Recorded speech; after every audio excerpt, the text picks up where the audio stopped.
साथ संगत जी, प्यार से कहिए धन निरंकार जी।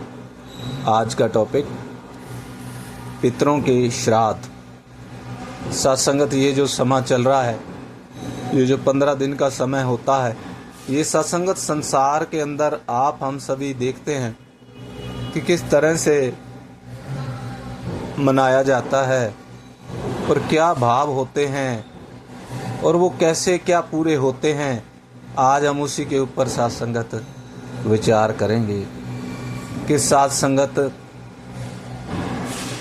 ये 15 दिन के अंदर जो ये पितृपक्ष के श्राद्ध मनाए जाते हैं, तो उसमें धारणा यही होती है कि जो पितृ हैं, जो चले गए हैं संसार से, इंसान की ये धारणा है कि उनको इस रूप में वहाँ भी भोजन पहुँचाया जाए, वहाँ भी उनको भोजन कराया जाए कि इन 15 दिनों में वो आते हैं भोजन करने के लिए।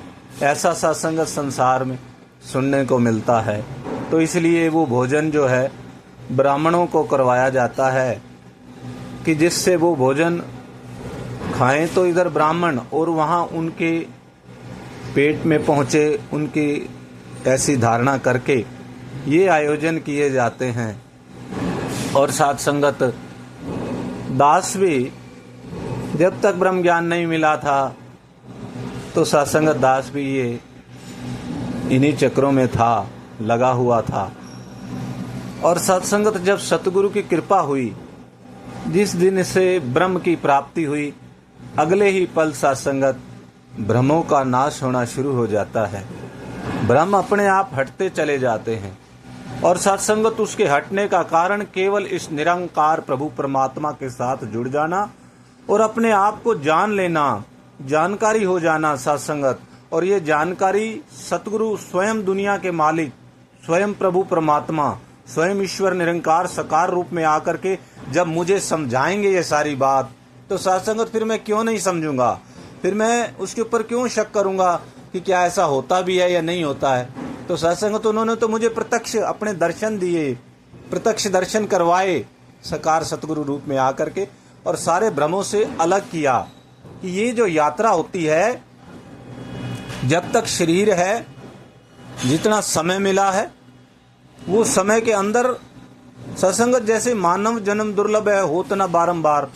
ये क्यों होता है, ये जन्म क्यों मिलता है?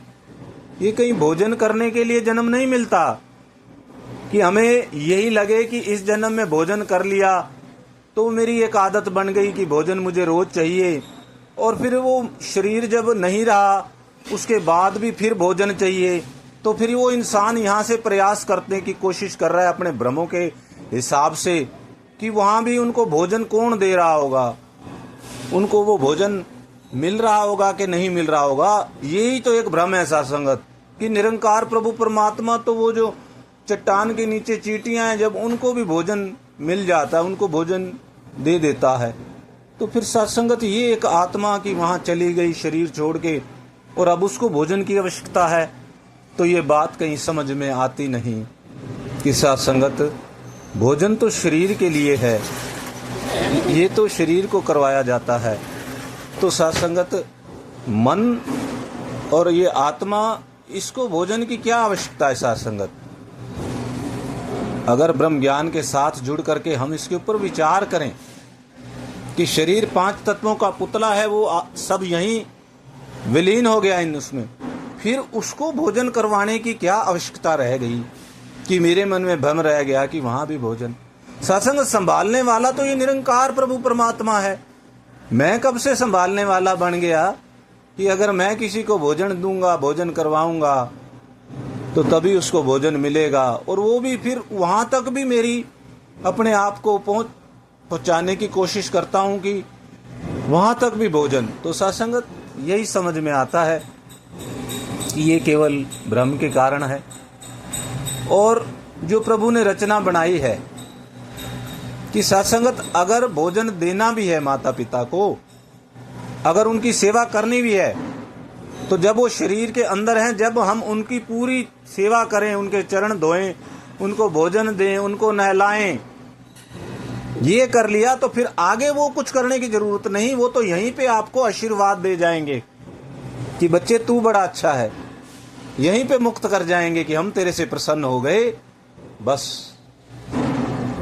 तो जो समझ में आता है साथ संगत, लेकिन वो इंसान, वो लकीर का फकीर, जो एक लकीर खींच दी गई कि ऐसा करना है, ऐसा होता था, तो फिर उसी के साथ जुड़ करके साथ संगत वो ऐसे क्रियाकलापों में उलझा हुआ, तो फिर उनको देख करके मुख से एक शुक्राना ही निकलता है, सच्चे पातशाह आपने कितनी कृपा की कि मुझे इन भ्रमों से निकाल लिया, मुझे ब्रह्म की प्राप्ति करवा दी और मेरे को बचा लिया। बाह पकड़ कर लीनो जन अपने को अंधकूपते माया, ऐसे भ्रमों से बचा करके सत्य के साथ जोड़ा, आत्म बोध करवाया और ये समझाया कि तू करता है जगत का, कि करता तू है, तू सब करने वाला है, तू सबको भोजन देने वाला है।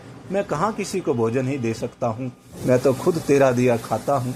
तो सत्संगत ये बातें जब समझ में आती हैं तो भ्रम खत्म हो जाते हैं और ब्रह्म का आनंद, ब्रह्म के आनंद में रहता है ब्रह्मज्ञानी संत। प्यार से कहिए धन्यवाद।